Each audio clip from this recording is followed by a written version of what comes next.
Chris Malin. I'm from Ankeny, Iowa, which is a suburb of Des Moines. Practice went all right. I was able to get a limit every day, just playing around here and there. I don't know, we're going to make a big run today and see how we do, and we'll run back up if we're not doing really well, and we'll get him some points, and Jeremiah will get. Can you describe the area that you're fishing, just what it looks like? Yeah, it's just a great big flat with a bunch of stumps, and there's some rocks here and there and a little bit of current. I didn't find anything in the real swift current on the stumps. They had to be just a little bit of current on the stumps, and then there was fish there. What do you plan on throwing today? Make my own spinner baits and jigs, so it'll be a Malin spinner bait and a Malin jig. So spinner baits, that tells me shallow. Yep, real. I was blowing mud most of the days. Okay. Yeah. I like skinny water. All right, Yep. That's good. Well, good luck. Yep, thank you. Co-angler side, Jeremiah Shaver from La Crosse, Wisconsin. And tell me what your thoughts are right now. Well, like you heard Chris say, we're going to make a milk run this morning, about an hour and a half, hoping that there's no barge traffic so we can get through right away. Depending on the water here, if he's going to be flipping right away, I'm probably going to go something small behind him like a Senko, maybe throw a spinnerbait out the back, or vice versa. Kind of keep it a little different than what he's doing, and just hopefully see how the bite goes. And co-anglers get to bring in 5 fish, correct? Fish, yep.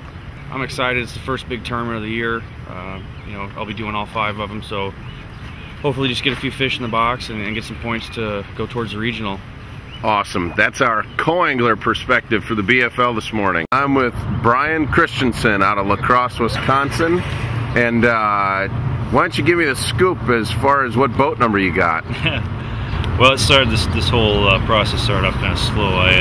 Yesterday I showed up to the boat or the meeting at 7 o'clock, and I was patiently waiting for my number to be called off, and unfortunately it wasn't. And I'm 142 out of 142 boats. 142 boats, and your boat number 142. Yep. So that kind of put a damper on my my intended game plan for today. But well, you were, after talking to you yesterday, you were planning on going up to pool 7.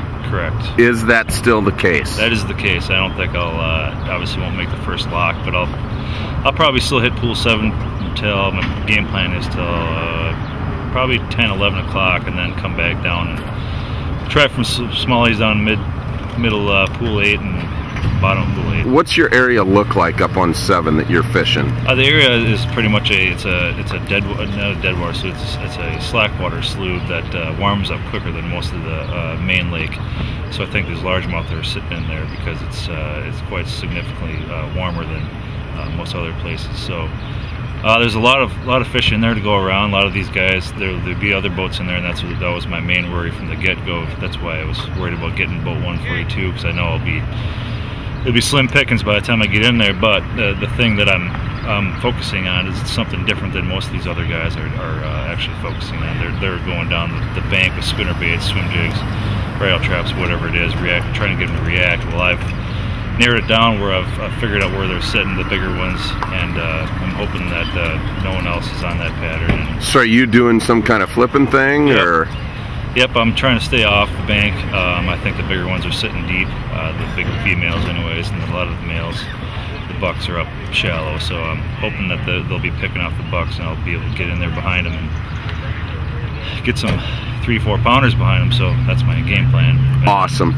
Well, good luck, and hopefully we'll try to track you down at the weigh-in. Heck yeah. Brian Christensen, La Crosse, Wisconsin. Peace out. All right, everybody, guess who's back? Ben Petrosky for a BFL Takeoff Morning Update. What's your game plan today? Game plan today is going to fish a bunch of ledges. Still fishing some post-spawn fish, largemouth this time. Post-spawn? Oh, I'm sorry, pre-spawn. Okay. Pre-spawn fish, going to do some trapping. Pool 7, 8, or 9? I'm going to stay on 8 all day. Are you going to repeat any of your stuff from last weekend? I should be good for 15 pounds. I'm hoping. I mean, are you repeating some of that same stuff? Oh, I fished, some of them fish are there where I fished last weekend. I was talking to a buddy at the weigh-in last night. He said there was a line to get to them, so. Oh, that is awesome. I don't know, but a couple of guys I talked to said they didn't catch them there. I ran in there last night and caught one on the 3rd cast. So they moved. So it's a little different, so maybe people can find them, but targeting largemouth. But if you're after largemouth and you're, are you fishing, you said ledges, so deeper or what? Yeah, yep. Any current in this area or not? Yeah, there's current. Yep. Awesome. Yep. Well, hey, good luck. We'll try to check in with you later. All right, sounds good, thanks. All right, everybody, here we are at the takeoff. There's 142 boats in this event this morning. This river is going to be busy. This tournament's going to go from 6 to 2, so the first flight check-in is at 2 o'clock. That's when the weigh-in starts at Clinton Street, and the last flight is going to be checking in at 3. So there's going to be people weighing in yet at 3:30, quarter to 4 today. So if you got some time, come check out the weigh-in, and I'm going to do my best to give you some coverage at the weigh-in today. So check it out. Here we are, the North Roads Outdoors video blog, checking out the takeoff of the BFL.